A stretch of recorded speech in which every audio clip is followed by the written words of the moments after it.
नमस्कार आदरणीय दर्शक महानुभाव, नेपालको पहिलो सामुदायिक टेलिभिजन लुम्बिनी टेलिभिजनको यो कार्यक्रम समय चक्रमा यहाँहरूलाई हार्दिक स्वागत अनि अभिवादन। दर्शकवृन्द, कार्यक्रम समय चक्र नेपालको राजनीतिक, समसामयिक, आर्थिक, सामाजिक विषयवस्तुमा छलफल गर्ने कार्यक्रम हो।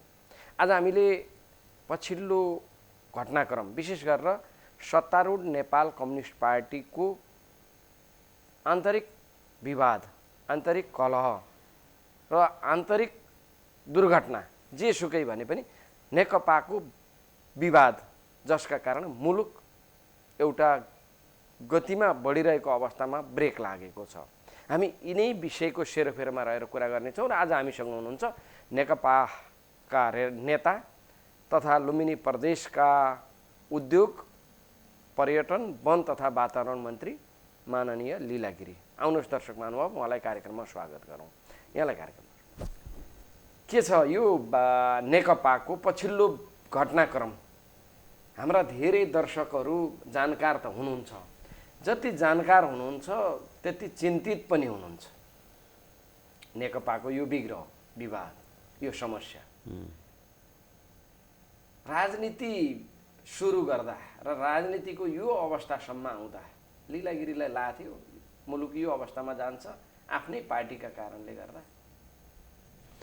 वास्तवमा राजनीतिक भनेको सोझो रेखाबाट चल्दैन भन्ने हामीले सिकेका थियौँ। त्यो वक्र रेखाबाट राजनीति चल्छ भन्ने चाहिँ हामीले सुनेका थियौँ र अध्ययन पनि गरेका थियौँ। बेला बेलामा हाम्रा आदरणीय हाम्रा नेताहरूबाट पनि त्यस्तो सुन्ने गर्थ्यौँ।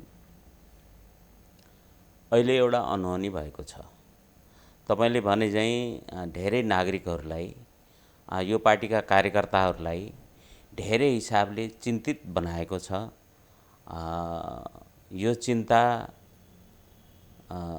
आफ्नालाई व्यक्तिगत रूपमा आफ्नालाई नभएर सिङ्गो मुलुकका लागि र मुलुकको भविष्यका लागि, मुलुकले लिने एउटा गतिका लागि यो सकारात्मक एउटा चाहिँ पाटोतर्फ गइरहेको कम्युनिस्ट पार्टीको यो सङ्गठन, यो आन्दोलन, कम्युनिस्ट आन्दोलन एकाएक यो अवस्थामा पुग्दाखेरि स्वाभाविक हिसाबले धेरै मान्छेलाई चिन्तामा पारेको कुराबाट हामी कसैले पनि विमति राख्न पर्दैन, त्यो स्वाभाविक कुरा हो।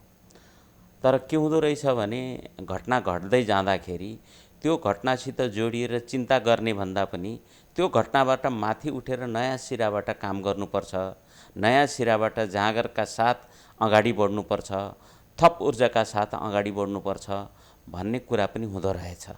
हामीले यस्ता भोगाई विगतमा पनि भोगेका छौँ र अहिले धेरै कार्यकर्ताहरू, मलाई लाग्छ कम्युनिस्ट आन्दोलनको भलो चिताउने नागरिकहरू र आम जनताहरू यो अहिलेको अप्ठ्यारो र यो अहिले मुलुकमा घटेको घटना, विशेष गरेर नेपाल कम्युनिस्ट पार्टी जो सत्तारूढ छ, 2/3 नजिक पुगेको सरकार सम्हालेको पार्टी छ, त्यसभित्र भएको यो घटनाले नागरिकहरूलाई, आम जनताहरूलाई र पार्टीका अधिकांश कार्यकर्ताहरूलाई ऊर्जा थपेको छ र ऊर्जाका साथ उनीहरू यो अहिलेको जुन सङ्कट छ, यो सङ्कटबाट मुक्त हुने र सशक्त कम्युनिस्ट पार्टी निर्माण गर्ने उद्देश्यका साथ लागेका छन्। म यो उत्साह देखेर निकै आफू पनि उत्साहित भएको छु र ऊर्जामा मान्छेहरूले चाहिँ जुन कामका जिम्मेवारीहरू लिइरहेका छन् त्यसबाट सन्तुष्ट पनि भएको छ। यसको मतलब अहिले जुन पार्टीमा देखा परेको विवादले पनि ऊर्जा थपेको छ, कार्यकर्ताहरूमा ऊर्जा थपेको छ। किन थपेको छ भने यस्तो भन्न मिलाएर भने कि विवाद, पार्टी देशै अवरुद्ध भएको मैले सुरुमै भने तपाईलाई चिन्ता छ, चिन्तित भए। अब त्यो चिन्ता गरेर बसिरहने समय हो र? अब यो चिन्ता गरेर यो सुध्रिन्छ र? चिन्ता गरेर सुध्रिन्न।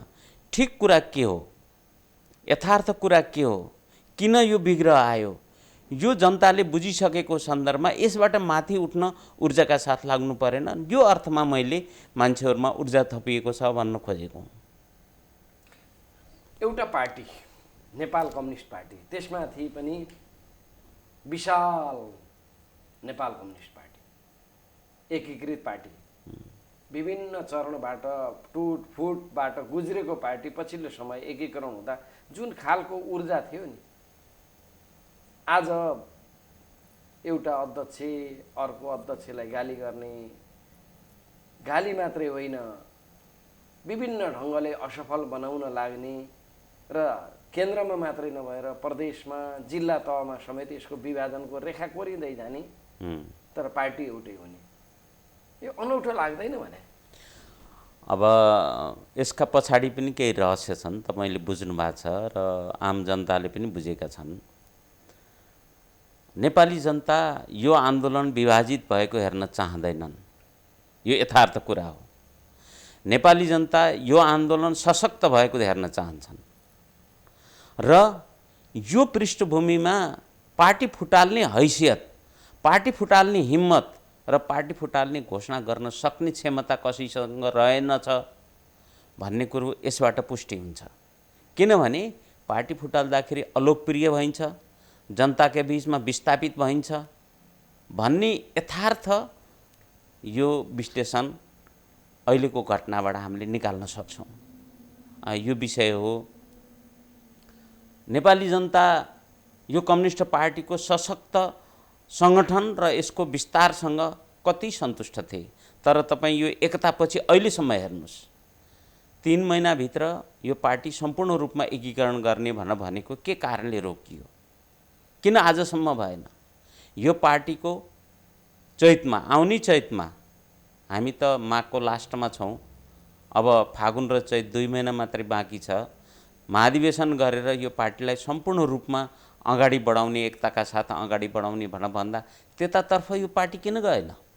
यो पार्टीको नेतृत्वले त्यतातर्फ किन जिम्मेवारी आफ्नो निर्वाह गर्न सकेन? जस्तै पार्टीमा कसको के भूमिका हुने भनेर धेरै हिसाबले विवाद हाम्रा बीचमा आए।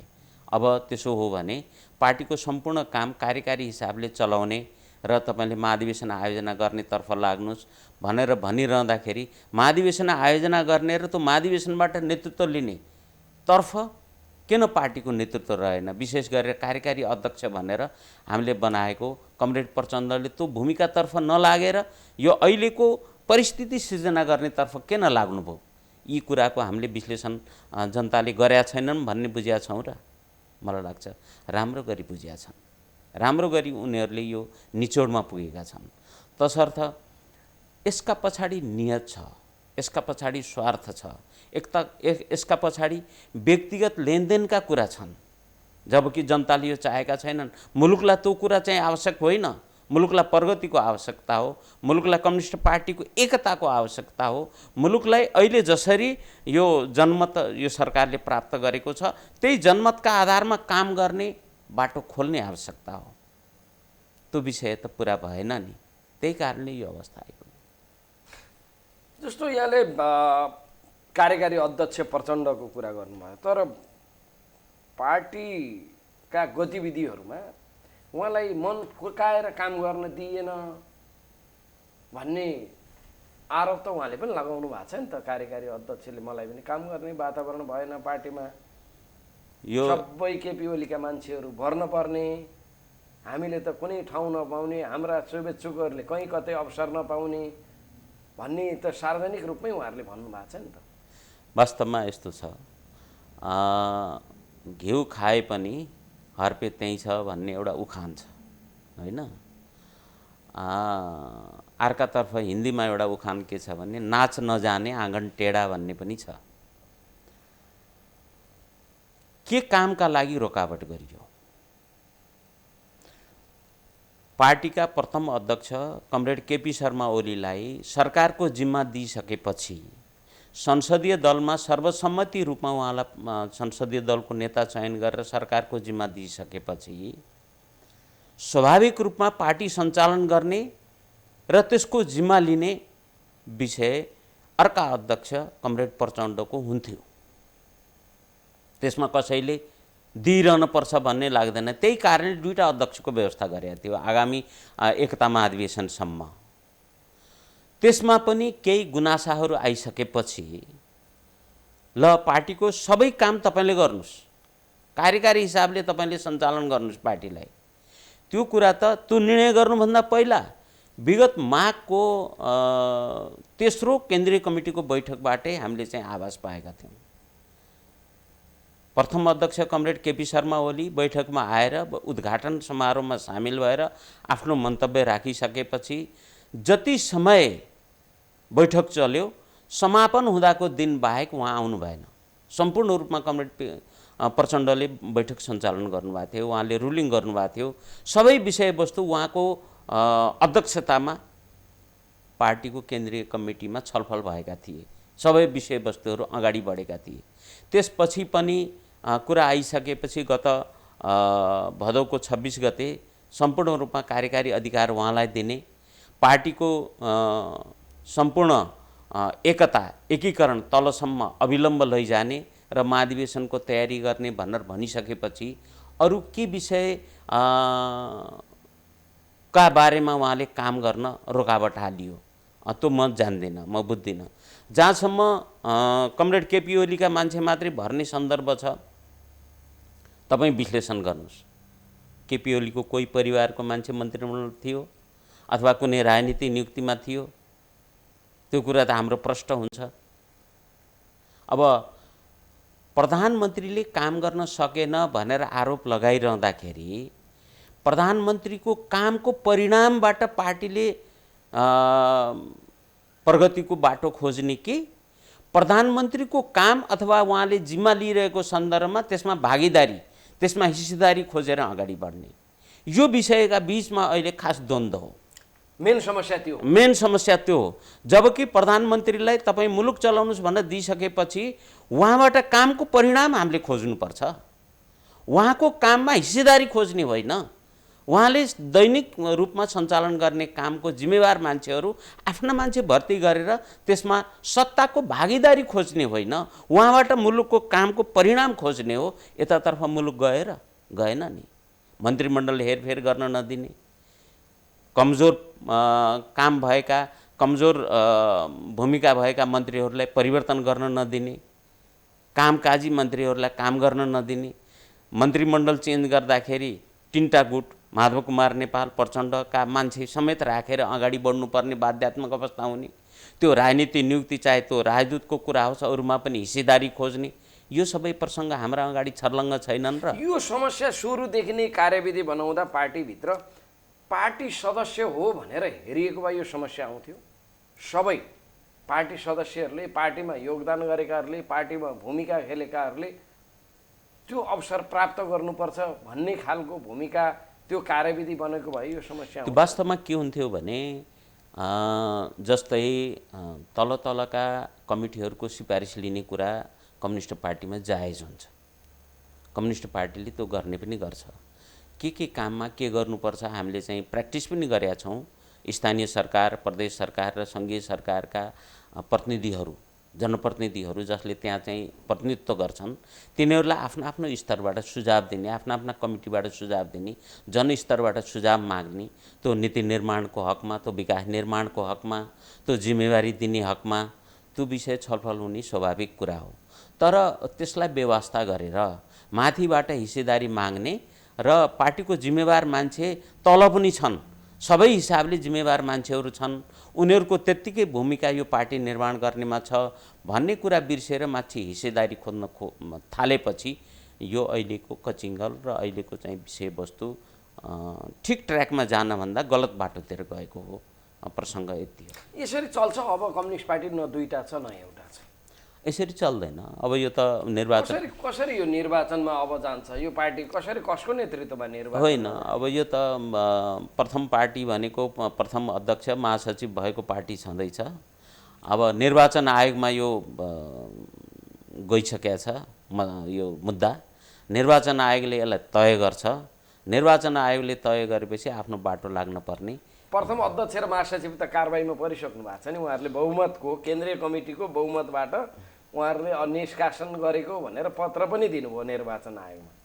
मैले तपाईँलाई यो एउटा भद्दा मजाक हो भन्ने हिसाबले तपाईँलाई भन्न चाहन्छु। कम्युनिस्ट पार्टी यो लेनिनवादी सङ्गठनात्मक सिद्धान्तले चल्छ आम रूपमा। यो प्रसङ्गमा मैले तपाईँलाई भन्नै पर्छ। लेनिनवादी सङ्गठनात्मक सिद्धान्त भनेको के हो भने पार्टी सदस्य जो व्यक्ति हुन्छ त्यो कमिटीको मातहत हुन्छ। तल्ला कमिटी उपल्ला कमिटीको मातहत हुन्छन्। सबै कमिटी केन्द्रीय कमिटीको मातहत हुन्छन्। केन्द्रीय कमिटी महाधिवेशनको मातहत हुन्छ, अल्पमत बहुमतको मातहत हुन्छ। सामान्य अवस्थामा हामीसँग यो लेनिनवादी सङ्गठनात्मक सिद्धान्तका आधारमा हाम्रो पार्टी चल्छ, हामी त्यो सिद्धान्तमा चल्छौँ। तर अहिले पार्टी एकता भएपछि मैले तपाईँलाई रमाइलो प्रसङ्ग सुनाउँछु। पार्टी एकता भयो, के आधारमा भयो भन्दाखेरि तत्कालीन नेपाल कम्युनिस्ट पार्टी एमाले र तत्कालीन नेपाल कम्युनिस्ट पार्टी माओवादी केन्द्र दुईटा एकता हुँदाखेरि 60-40 को रेसोमा भयो। 60% तत्कालीन एमालेको पक्षधर सबै कमिटीहरूमा जाने गरी र 40% तत्कालीन माओवादी केन्द्रको तर्फबाट प्रतिनिधित्व गर्ने गरी गयो। अब त्यसमा कमरेड प्रचण्डले कुरा उठाउनु भयो, त्यसो हो भने त म सधैँ अल्पमतमा पर्ने भएँ, यो कसरी हुन्छ, यो त हुँदैन भनेर भनिसकेपछि त्यहाँ दुईटा अध्यक्षको सहमति भयो र पछि केन्द्रीय कमिटीको बैठकले त्यसलाई अनुमोदन गर्यो। सहमति के भयो भनेर भन्दा मूल मुद्दाहरूमा दुईटा अध्यक्षको सहमतिपछि जाने विषयहरूमा अल्पमत बहुमत पनि हामीलाई स्वीकार्य छ र पेचिदा विषयहरूमा हामी सहमतिका साथ मात्रै त्यो अल्पमत बहुमत गर्ने, सहमतिमा मात्रै निर्णय हुने भनेर अहिलेको अन्तरिम विधानमा राखिएको छ। र जहाँसम्म बैठक बोलाउँदाखेरि दुईटा अध्यक्षको सहमतिमा एजेन्डा तय गर्ने, दुईटा अध्यक्षको सहमतिमा महासचिवले बैठक बोलाउने र दुईटा अध्यक्षको सहमतिमा बैठकले निर्णय गर्ने भन्ने कुरा त अहिलेको अन्तरिम विधानमा छ। अब यो अन्तरिम विधानमा त्यो सहमति भइसकेपछि यस्तो महत्त्वपूर्ण विषयमा पार्टीको प्रथम अध्यक्षलाई, पार्टीका महासचिवलाई कारबाही गरेर निकाल्ने भन्ने कुरा योभन्दा ठुलो हास्यास्पद विषय, भद्दा मजाक के हुन सक्छ यो दुनियाँमा? उहाँहरू त हामीले अन्तर्राष्ट्रिय समुदायको समेत समर्थन पाउँछौँ भनेर अन्तर्राष्ट्रिय निवेदन पनि दिइसक्नु भएको छ। नै त्यो अन्तर्राष्ट्रिय समुदाय कसले चाहिँ समर्थन दिन्छ त मलाई थाहा छैन। अहिले निर्वाचन आयोगमा यही मुद्दा चलेको छ। निर्वाचन आयोगले निर्वाचन सम्बन्धी दल सम्बन्धी ऐन त्यसलाई पनि राख्छ र पार्टीको विधानलाई पनि राखेर उसले निर्णय गर्ने हो। निर्वाचन आयोगलाई अप्ठ्यारो परेको यही विषय हो। जबकि प्रथम अध्यक्ष र महासचिव एकातिर रहेको सन्दर्भमा सहमतिका आधारमा निर्णय गरिनेछ भन्नेको जुन सन्दर्भ हो, कथित बहुमतको हवाला दिएर जसरी निर्वाचन आयोगमा यो दाबी गरिएको छ, यो केटाकेटीपन हो, यो पार नलाग्ने कुरा हो। त्यो समयले बताउला। निर्वाचनमा आयोगमा भएको विषय मैले चाहिँ धेरै यहाँसित कुरा गर्न कति मिल्छ कति मिल्दैन मलाई थाहा छैन, त्यो त समयले बताउला। तर वस्तुस्थिति यो हो। त्यसो गर्दाखेरि उहाँहरूले जुन कारबाहीको एउटा घोषणा गर्नुभएको छ, यो त मलाई लाग्छ यो दुनियाँलाई देखाउन प्रचार गर्न बाहेक अरू केही होइन। यो अवस्था यहाँहरूलाई पनि लाग्छ होला हामी कुन अवस्थामा गयौँ, अरूलाई पनि त्यस्तै लागेको छ। एउटा कम्युनिस्ट पार्टीका दुई अध्यक्षहरू, वरिष्ठ नेताहरू बाँडिएर सार्वजनिक चोकमा आफैभित्र आरोप प्रत्यारोप गरेर आमसभा गर्दै हिँड्नुपर्ने अवस्था अप्ठ्यारो लाग्दैन भने? अप्ठ्यारो त लाग्छ, तर अप्ठ्यारो मानिरहेर बसेर निर्वाह हुन्छ र राजनीतिमा? यो परिस्थिति कसरी सिर्जना भयो? वास्तवमा यो पार्टी एकता कसरी भयो र यो परिस्थिति कसरी आयो भन्ने कुरा हामीले चाहिँ नबुझेका त होइनौँ होला। यहाँले पनि विस्तृत रूपमा बताइसक्नु भयो होइन? होइन, म भन्छु तपाईँलाई, अझै पनि भन्नुपर्ने भयो। जस्तै यो पार्टी एकता हुँदाखेरि दुईटा अध्यक्षको सहमतिबाट पार्टी एकता भएको थियो। म त स्वयं 9औं महाधिवेशनबाट निर्वाचित केन्द्रीय कमिटीको सदस्य, केन्द्रीय कमिटीको बैठकमा गएपछि हामीले पार्टी एकता गऱ्यौँ। अब तपाईँहरूले यसलाई समर्थन गर्नुहोस् भनिसकेपछि हामीले समर्थन गरे हो। किनभने यो मुलुक, यो अहिलेको समयलाई आवश्यक विषयवस्तु थियो, हाम्रो चाहना थियो, आम कार्यकर्ताको चाहना थियो, त्यसरी एकता भयो। महाधिवेशनबाट आएका दुईटा अध्यक्ष, 9औं महाधिवेशनबाट कमरेड केपी ओली तत्कालीन नेपाल कम्युनिस्ट पार्टी एमालेबाट, हेटौँडा महाधिवेशनबाट आएका कमरेड प्रचण्ड, महाधिवेशनबाट निर्वाचित भएका अध्यक्षहरू, अहिले हामी कम्युनिस्ट पार्टीको नेतृत्वलाई महाधिवेशनबाट निर्वाचन गर्ने प्रणालीमा गइसक्यौँ। यही बुटोलमा भएको 8औं महाधिवेशनबाट हामीले त्यो प्रणाली अपनाएको होइन र। महाधिवेशनको हलबाट निर्वाचित गएको अध्यक्षलाई अनि सडकमा आएर तैँले छोड भनेर कथित कमिटीको बहुमतको आधार भनेर प्रचार गरेर अध्यक्षबाट हटाउने कुरा ल्याउन मिल्छ? पार्टीमा त छलफल गर्न मिल्छ? जबकि अध्यक्षले महाधिवेशन गरेर म अध्यक्ष छोड्छु भनिरहनु भएको छ। यो कहाँसम्मको केटाकेटीपन हो?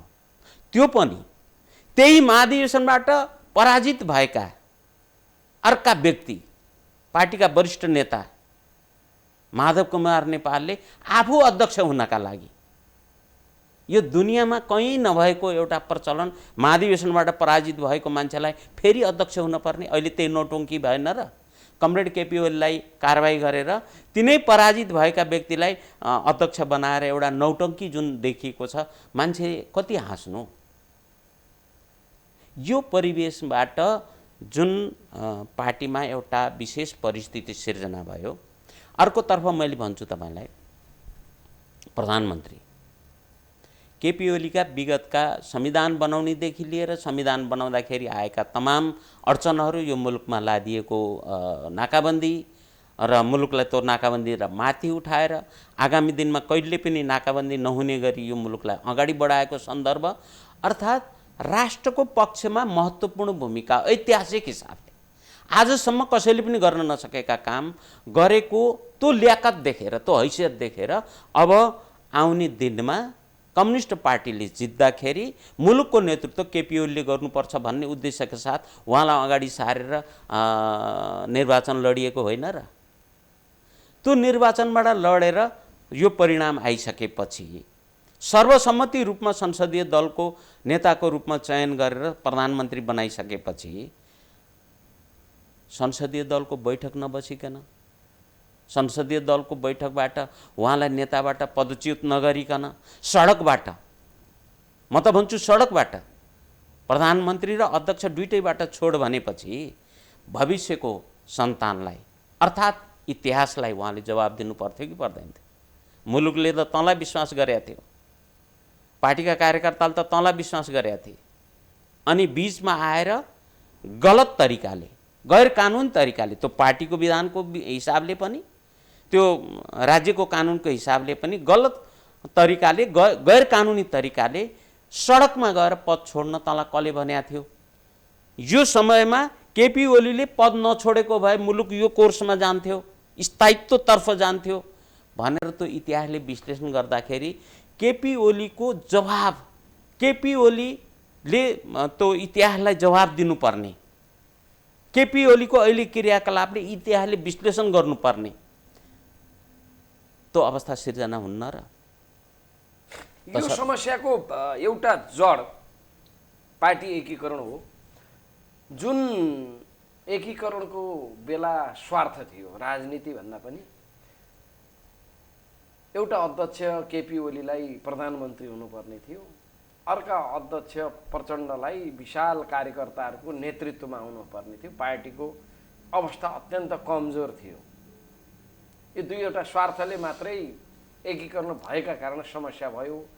विधि विधान, नीति निर्देशन, कम्युनिस्ट पार्टीको मार्गदर्शक सिद्धान्तमा प्रेरित थिएन। यो आरोप पनि त छ नि त यहाँ। यो वास्तवमा के छ भने केपी ओलीलाई प्रधानमन्त्री हुने कुराको कुनै कठिनाइ थिएन। मैले तपाईँलाई यथार्थ बताइदिन्छु। केपी ओलीको नेतृत्व र उहाँको सोचाइले यो यहाँको कम्युनिस्ट आन्दोलनलाई सशक्त बनाएर अगाडि जाने कुरा थियो। यसको प्रस्ताव कमरेड केपी ओली स्वयंले राख्नु भएको थियो, एकताको प्रस्ताव। त्यसमा सहमति भएर अगाडि गइयो। अर्को पाटो के स्वार्थ थियो त्यसको विश्लेषणमा जानुपर्छ। समग्रमा भन्दाखेरि यो अत्यन्त राम्रो काम थियो। यो मुलुकको ऐतिहासिक काम थियो। यसले मुलुकको इतिहासमा, नेपालको राजनीतिक इतिहासमा, मुलुकलाई अगाडि बढाउने र यसको नेतृत्व गर्ने इतिहासमा महत्त्वपूर्ण भूमिका निर्वाह गर्न सक्थ्यो। त्यतातर्फ यो जान सक्थ्यो। मलाई लाग्छ यो बिचमा भएका घटनाहरू मुलुकमा गरिनुपर्ने जिम्मेवारीका भूमिकाहरू निर्वाह गर्नुपर्ने र दायित्व बोध गर्नुपर्ने त्यो बाटोबाट विचलित भएर आफ्ना मान्छेलाई मन्त्री बनाउनै पर्ने, आफ्ना मान्छेलाई राजदूत बनाउनै पर्ने, हरेक नियुक्तिमा भागभण्डा खोज्नै पर्ने यो प्रवृत्ति हामी कहाँ कसरी प्रवेश गर्यो यतातर्फ हामीले विश्लेषण गर्दैनौँ र हरेक काममा अडचन हाल्ने र काम अगाडि बढ्न नदिने। मैले उदाहरणको रूपमा तपाईँलाई भन्न चाहन्छु, काम गरेन भनेर भन्ने, संवैधानिक निकायहरूमा पदहरू रिक्त छन्, सभामुखलाई त्यो बैठकमा जान दिइँदैन, संवैधानिक परिषदको बैठकमा आफूले भनेर मान्ने मान्छेलाई त्यो बैठकमा जान नदिने निर्देशन गरिन्छ, त्यो बैठकबाट निर्णय गरेर ल्याउने नियुक्तिहरूलाई बाधा अवरोध गरिन्छ। ती सबै संवैधानिक निकायहरू खाली छन्, उनीहरूले गर्नुपर्ने काम खाली छ। अख्तियार दुरुपयोग अनुसन्धान आयोग लगायतका, निर्वाचन आयोग लगायतका सबै आयोगहरू खाली छन्। राजदूतहरू नियुक्ति गर्ने मामलामा सधैँ बखेडा झिकिन्छ।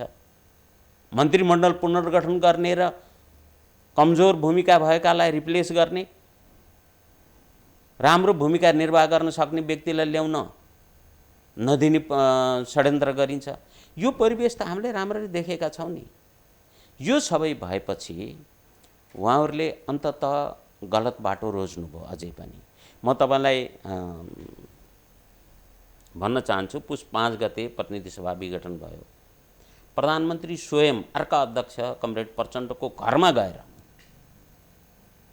4 गते साँझ घरमा गएर प्रधानमन्त्रीका विरुद्ध लगाइएको आरोप 19 पृष्ठको आरोप, जुन आरोपमा छलफल गर्न जाने हो भने प्रधानमन्त्रीलाई अदालतबाट, मुलुकको कानुनबाट जेलमा हाल्ने सम्मको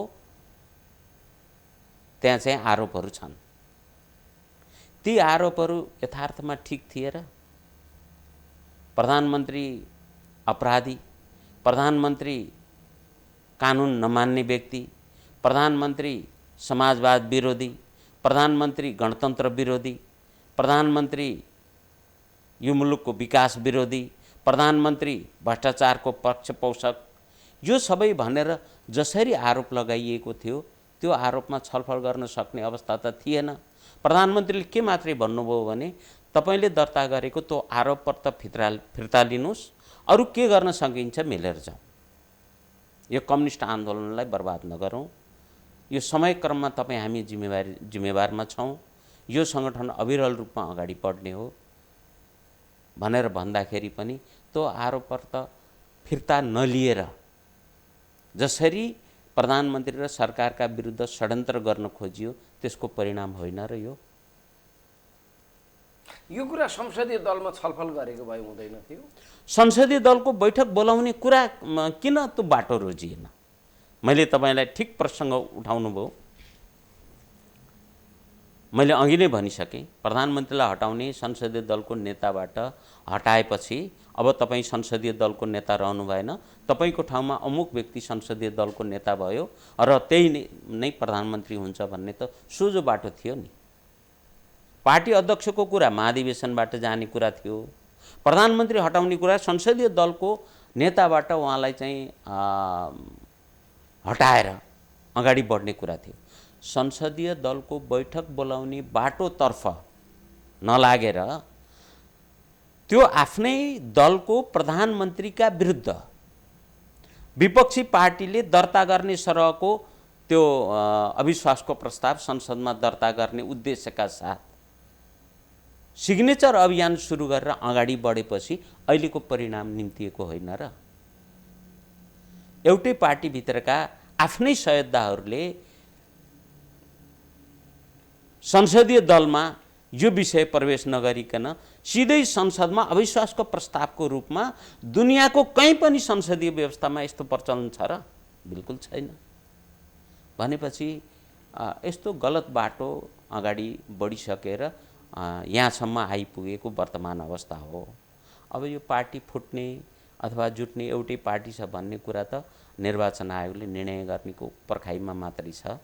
यो मैले तपाईँलाई अघि नै भने जस्तो मान्छेहरू त्यसको अपजस जनताले चाहिँ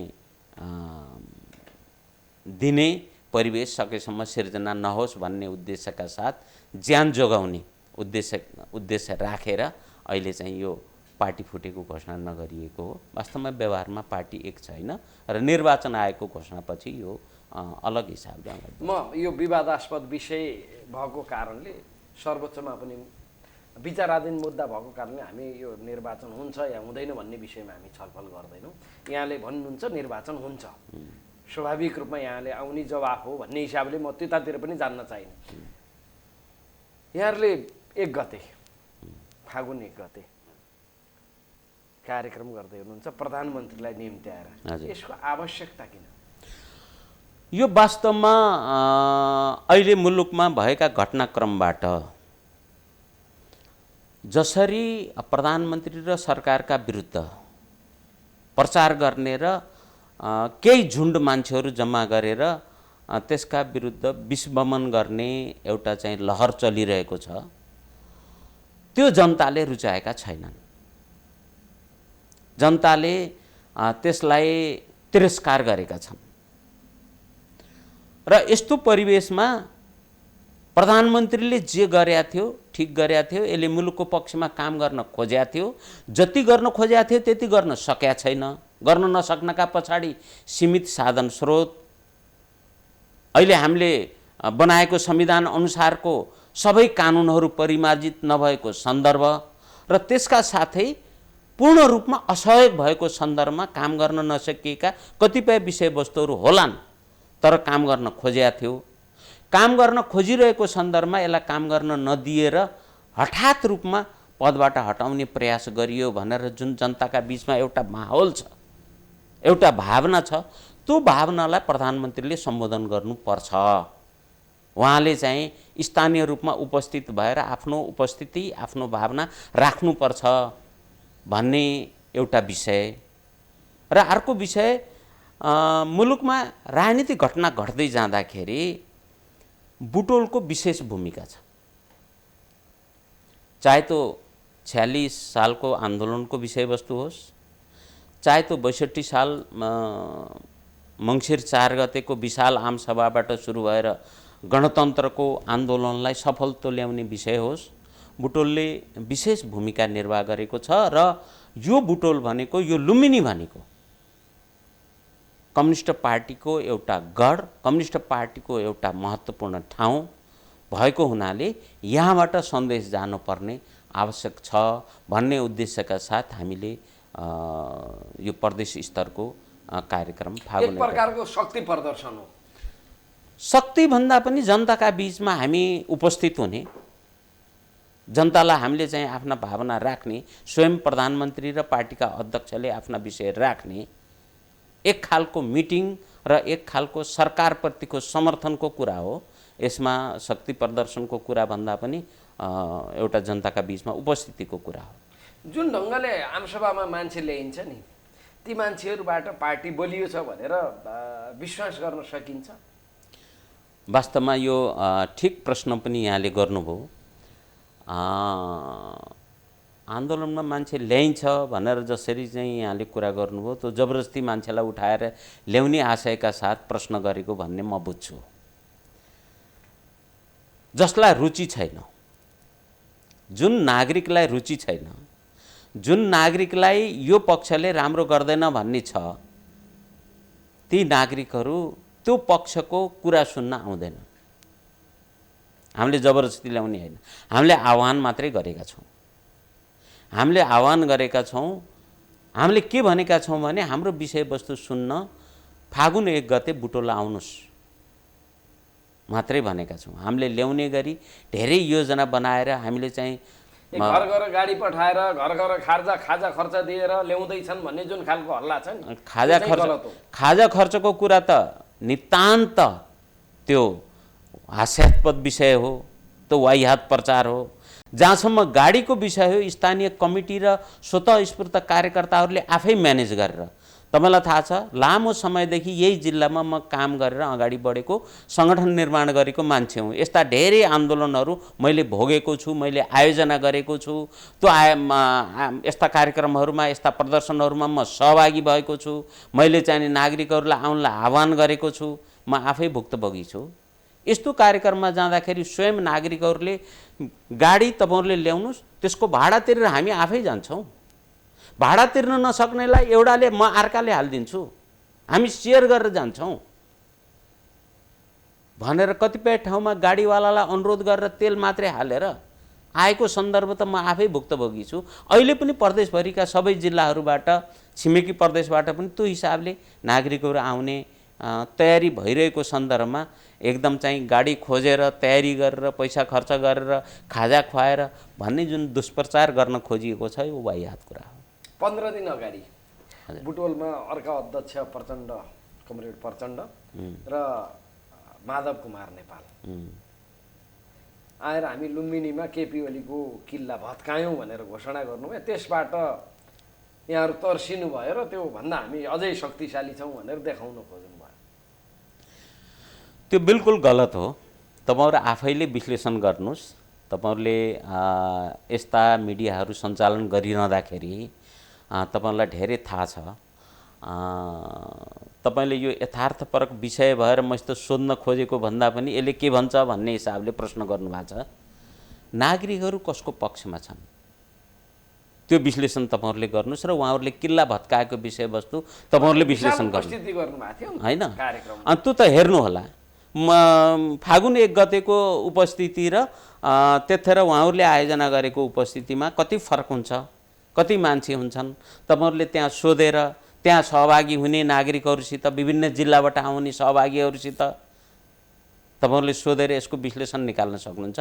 हामीहरू उहाँहरूको त्यो प्रदर्शनबाट तर्सिएर अथवा त्यसको काउन्टरमा गर्नका लागि होइन, हामीले आफ्ना कुरा भन्नका लागि, आफ्नो सन्देश दिनका लागि यो कार्यक्रम आयोजना गरेका हौँ। र उहाँहरूले आत्मरतिका लागि केपी ओलीको किल्ला भत्कायौँ बुटोलबाट, लुम्बिनीबाट भनेर भन्नुभएको छ। त्यो आत्मरति मात्रै विषय हो। त्यो त 1 गतेको त्यो प्रदर्शनले पनि हाम्रो उपस्थिति, हाम्रो कार्यक्रमको उपस्थितिले पनि देखाउला र आम जनताका बीचमा भएका भावनाहरूसित पनि तपाईँहरूले विश्लेषण गर्न सक्नुहुन्छ। यसमा म बढ्ता डिबेटमा जान चाहन्न, तथ्यपरक हिसाबले तपाईँहरूले विश्लेषण गर्नुहोस्। हामी कार्यक्रमको अन्तिममा छौँ। हाम्रा दर्शकहरूलाई यहाँले मैले यो भनेको भए हाम्रो दर्शकका लागि न्याय हुन्थ्यो, हाम्रा पार्टीका कार्यकर्ताहरूका लागि न्याय हुन्थ्यो भन्ने कुनै विषय छ आजको कार्यक्रम मार्फत दिनुपर्ने सन्देशका सन्दर्भमा? वास्तवमा ठिक भन्नु हो दिनेजी। अहिले जरुर मुलुकमा राजनीति हिसाबले केही अस्थिरता जस्तो देखिएको छ। नागरिकहरूले र पार्टीका आम कार्यकर्ताले विश्लेषण पनि गर्नुभएको छ र अहिले जे भएको छ गलत भएको छ। कम्युनिस्ट पार्टीमा यस्तो हुनु हुँदैन थियो भन्ने विश्लेषण उहाँहरूको छ। तर पनि उहाँहरूको मनैदेखि अहिले जुन विषयवस्तुका कारणले मुलुकमा असामान्य अवस्था सिर्जना भएको छ त्यो वास्तवमा गलत थियो। यो मुलुकको स्थिरताबाट मुलुकलाई अस्थिरतातर्फ लैजाने षड्यन्त्रमा केही नेता परेका छन्, लागि परेका छन् भन्ने विषयवस्तु नागरिकहरूले राम्ररी बुझेका छन्। अहिले पञ्चायतकालीन नागरिक छैनन्, मुलुकका नागरिकहरू एकदम बौद्धिक हिसाबले विश्लेषण गर्न सक्ने भइसकेका छन्। तसर्थ म आम नागरिकहरूलाई आह्वान गर्न चाहन्छु, जसरी यो विषम परिस्थिति भनेर प्रचार गर्न खोजिएको छ, यो विषम परिस्थिति छैन। मुलुकमा निर्वाचनको घोषणा भइसकेको छ। संसदीय व्यवस्थाको सर्वोपरि एउटा मूल्य मान्यता हो कि संसदीय व्यवस्थाको आवधिक निर्वाचन हुन्छ। आवधिक निर्वाचनमा निश्चित पार्टी, समूह, व्यक्ति अथवा विचारलाई चुन्ने नागरिकहरूको अधिकार हुन्छ। त्यो समयबाट हामी त्यो व्यवस्थाबाट हामी तलमाथि हुन सक्दैनौँ र अहिलेको हामीले अवलम्बन गरेको व्यवस्था त्यो सर्वश्रेष्ठ व्यवस्था हो।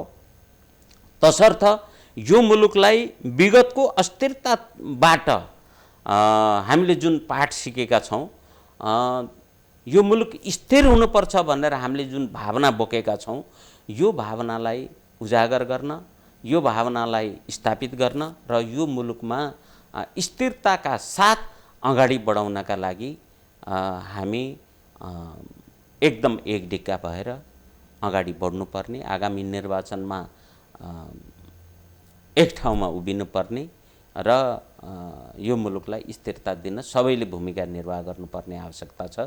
तपाईहरुको यो लोकप्रिय मिडिया मार्फत यो टेलिभिजन मार्फत सबै दर्शकहरूलाई सबै नागरिकहरूलाई सबै पार्टी कार्यकर्ताहरूलाई विचलित नभइकन आफ्नो अभियानमा अगाडि लाग्नुस् यही अनुरोध गर्न चाहन्छु। हस् हामीलाई समय दिनु यहाँलाई धन्यवाद। दर्शकवृन्द उहाँ हुनुहुन्थ्यो नेकपाका नेता विशेष गरेर हामीले एउटा पाटो छुटायौँ उहाँ चाहिँ केही समय अगाडि नेपाल कम्युनिस्ट पार्टीको लुम्बिनी प्रदेशको संयोजक समेत हुनुभएको छ। यो प्रसङ्ग हामीले किन जोडिरहेका छौँ भने पार्टीभित्रको विवाद र विभाजनको एउटा रेखा कोरिएको कारणले गर्दाखेरि हामी यी विषयहरूलाई बढी केन्द्रित गऱ्यौँ कि हुन त उहाँको पक्ष उहाँको विशेष भूमिका रहेको उद्योग पर्यटन वन तथा वातावरण मन्त्रालयको विषयमा हामी फेरि अर्को कार्यक्रममा उहाँसँग छलफल गर्नेछौँ। धेरै विषयहरू प्रदेशका विकास निर्माण उद्योगको विकास वातावरण पर्यटनको विकासका क्षेत्रमा उहाँले गरेका भूमिकाका सन्दर्भमा हामी फेरि अर्को कार्यक्रममा छलफल गर्नेछौँ। तर आज हामीले यो विषयमा हामी छलफल गर्नुको औचित्य के थियो भने विशेष गरेर सत्तारूढ नेपाल कम्युनिस्ट पार्टीमा देखिएको विभाजनका कारण हामीले मुलुकले जुन खालको गतिरोध उत्पन्न भएको थियो त्यसलाई हामीले व्यवस्थापन कसरी हुन सक्छ भनेर हामी जान्न चाहिरहेका छौँ। तसर्थ यो कार्यक्रममा हामी त्यो दिशातिर केन्द्रित गऱ्यौँ। हवस् त कार्यक्रमका लागि निर्धारण गरिएको समय सकिएको छ। सम्पूर्ण युनिटका साथ मलाई पनि बिदा दिनुहोस्। नमस्कार।